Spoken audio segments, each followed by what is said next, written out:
ہماری شادی کو 5 سال ہو گئے تھے، پر میں اسے ایک بچہ نہ دے سکی۔ روز لوگوں کے طعنے سنتی رہتی تھی۔ پھر ایک دن میں اپنے شوہر کے پاؤں میں بیٹھ گئی کہ پلیز آپ ایک اور شادی کر لیں، پر وہ نہیں مان رہا تھا۔ پھر میں نے اپنی قسم دی۔ پہلے وہ بہت رویا، پھر مان گیا۔ ہمارا یہ فیصلہ سن کر سب بہت خوش ہوئے، اور پھر شادی کا وقت آ گیا۔ اس کو تیار کیا، دلہا بنایا، اور سب سے زیادہ خوش بھی میں ہی نظر آ رہی تھی۔ اس کی شادی والی رات آج بھی مجھے یاد ہے۔ رات سے صبح تک اس کے کمرے کے باہر زمین پر بیٹھی رہی۔ رات بہت ہی لمبی تھی، یہ بہت دردناک تھا۔ صبح ہوئی تو دلہن کو تیار کیا۔ ولیمے کے لیے میرا شوہر بہت خوش نظر آ رہا تھا، اور میری خوشی اسی میں تھی۔ اصل کہانی تو شادی کے بعد شروع ہوئی۔ اس نے پورا 1 مہینہ مجھ سے بات نہیں کی، اور یہی چیز مجھے اندر سے کھا گئی، اور میں بیمار رہنے لگی۔ میرے سسرال والوں نے ان سے بول کر مجھے امی کے گھر بھیج دیا۔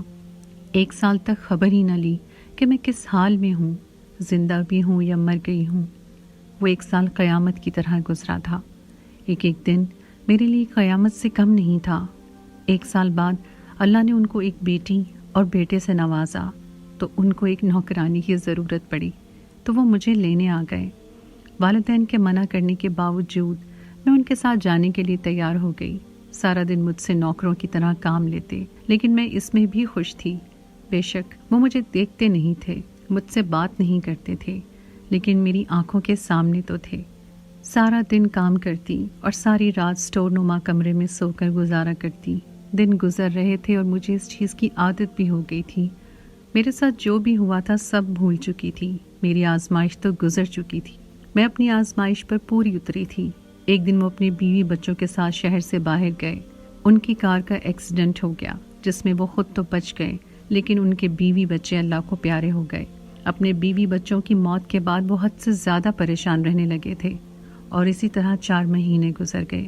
جب ان کا غم تھوڑا کم ہوا، حالات ٹھیک ہوئے، تو انہوں نے میرے نزدیک آنا شروع کر دیا۔ لیکن پتہ نہیں کیوں مجھے ان کا نزدیک آنا اچھا نہیں لگ رہا تھا، اور میں کر بھی کیا سکتی تھی؟ مجبور تھی۔ اپنے پاس آنے سے منع بھی نہیں کر سکتی تھی، لیکن مجھے اپنی جگہ پر آنے کے لیے ٹائم لگا۔ ہم دوبارہ ویسے ہی ہو گئے جیسے پہلے تھے۔ وقت گزرتا رہا۔ اب میں نے دوبارہ اپنے آپ پر توجہ دینی شروع کر دی تھی۔ ہر وقت بند سنور کر رہتی، اور اسی طرح وقت گزرتا رہا۔ میں نے پرانی ساری باتیں بھلا دی تھیں، یہاں تک کہ میں نے کوئی گلہ شکوہ نہیں کیا۔ میرے ساتھ جو کچھ بھی ہوا تھا میں سب کچھ بھول چکی تھی۔ وقت گزرتا رہا، اور مجھے وقت گزرنے کا پتہ کبھی نہ چلا۔ آج ہمیں دوبارہ ایک ساتھ رہتے ہوئے 1 سال 4 مہینے ہو گئے تھے۔ پتہ نہیں خوشیوں کو کسی کی نظر کھا گئی تھی۔ ہمارے گھر میں ان کی تیسری شادی کی بات گردش کرنے لگی، اور ان کے گھر والوں نے ان کی تیسری شادی کرنے کے لیے منا لیا، لیکن اس بار میں نے ان کو منع کر دیا کہ آپ نے شادی نہیں کرنی، لیکن وہ بضد تھے کہ میں نے کرنی ہی کرنی ہے۔ ان کے پاؤں میں بیٹھ گئی، ان کے پاؤں کو ہاتھ لگایا کہ خدا کے لیے تیسری شادی نہ کریں، لیکن انہوں نے میری ایک نہ سنی۔ میں پوری رات رو کر گزارتی، لیکن ان کو مجھ پر ذرا بھی ترس نہ آتا، اور آخر وہ دن آ گیا۔ ان کے لیے تو خوشی کا دن تھا، لیکن میرے لیے قیامت سے کم نہیں تھا۔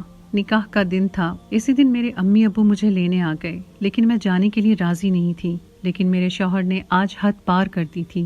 ماں باپ کو بھی برا بھلا کہا۔ میں نے اپنی بے عزتی برداشت کی، لیکن اپنے ماں باپ کی نہیں۔ انہوں نے تو یہاں تک کہہ دیا تھا کہ اپنی بیٹی کو جاتے ہوئے ساتھ لے جانا، اور میں نہ چاہتے ہوئے بھی اپنے ماں باپ کے ساتھ مائکے آ گئی۔ ابھی مجھے آئے ہوئے 3 دن گزرے تھے۔ میری طبیعت خراب ہو گئی۔ امی کے ساتھ ہاسپٹل گئی تو وہاں جا کر پتا چلا کہ میں ماں بننے والی ہوں۔ مجھے اتنی خوشی ہوئی کہ میری خوشی کی انتہا نہ رہی۔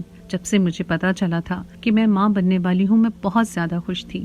میرے ساتھ انہوں نے جو کچھ بھی کیا تھا میں سب کچھ بھول چکی تھی، لیکن ان کے پاس جانا نہیں چاہتی تھی۔ میں نے فیصلہ کر لیا کہ میں اپنی زندگی اپنے سہارے گزاروں گی، اور یہ بات جب میں نے اپنے ماں باپ سے کی تو میرے بابا نے بولا، آپ کی زندگی ہے بیٹا، آپ جیسے مرضی چاہو، ہمیں کوئی اعتراض نہیں ہے۔ اور یہاں سے میں نے اپنی نئی کہانی کا آغاز کیا۔ میں نے اپنے بابا اور بھائیوں کے مشورے سے نوکری کرنی چاہی تو میرے بھائیوں نے بولا، ہم مر گئے ہیں کیا؟ آخرکار وہ میری ضد کے سامنے ہار گئے۔ انہوں نے اجازت دی کہ میں نوکری کر لوں، بلکہ میرے ساتھ کوشش کر کے مجھے ایک سرکاری ٹیچر لگوا دیا، جو میرے گھر سے 5 منٹ کی مسافت پر تھا۔ یہ سارے کام اتنی جلدی ہوئے کہ مجھے پتہ ہی نہیں چلا کہ میرے اللہ نے میرے لیے سب کچھ آسان کر دیا ہے۔ میں ماں بننے والی ہوں۔ جب یہ بات ان تک پہنچی تو وہ مجھے لینے آ گئے۔ میں نے صاف انکار کر دیا اور اپنے کمرے میں چلی گئی۔ آج میرے دل میں ان کے لیے کوئی جگہ نہیں تھی، کیونکہ وہ میرے لیے نہیں آئے تھے بلکہ اپنے بچے کے لیے آئے تھے، اور میں نے اسی بچے کے لیے اتنا بڑا فیصلہ کیا تھا کہ میں اکیلی رہوں گی، مجھے ان کے ساتھ نہیں رہنا، مجھے ان کا ساتھ نہیں چاہیے۔ وقت گزرتا رہا، مجھے آج بھی یاد ہے وہ 10 بار میرے گھر آئے، مجھے لینے، میری منتیں کی، میرے ماں باپ کی منتیں کی، لیکن میں اپنے فیصلے پر قائم رہی، کیونکہ میں فیصلہ کر چکی تھی کہ میں ان کے ساتھ نہیں رہوں گی۔ پھر وہ دن آ گیا کہ اللہ تعالیٰ نے مجھے ایک بیٹے سے نوازا۔ اس کا نام میں نے شاہ زین رکھا۔ شاہ زین بہت ہی پیارا تھا۔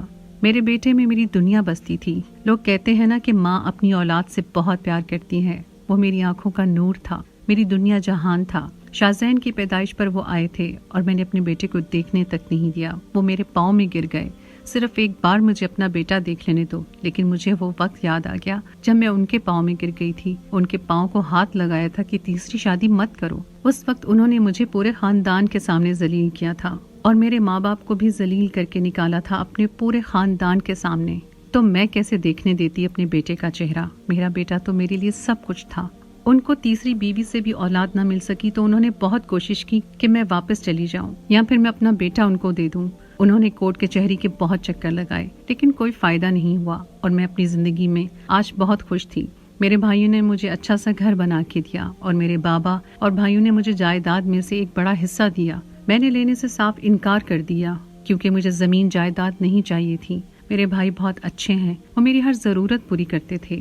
بھائیوں نے مجھے سمجھایا اور شہر کے مرکز میں جو ہماری 8 دکانیں تھیں وہ میرے نام کر دیں۔ مجھے ان کے فیصلے کا احترام کرنا پڑا۔ آج اس بات کو 34 سال گزر گئے ہیں اور میں اپنی زندگی سے بہت خوش ہوں۔ شاہ زین بھی میرا فرما بردار بیٹا ہے۔ اللہ کا دیا سب کچھ ہے، کسی چیز کی کمی نہیں ہے۔ کبھی کبھی سوچتی ہوں کہ اگر میں ان کے ساتھ چلی جاتی تو پتہ نہیں میری زندگی کیسی ہوتی، کیا پتا میں اتنی خوش کبھی رہ پاتی یا نہ رہ پاتی۔ آپ لوگ کامنٹ سیکشن میں بتائیے کہ مجھے جانا چاہیے تھا یا نہیں۔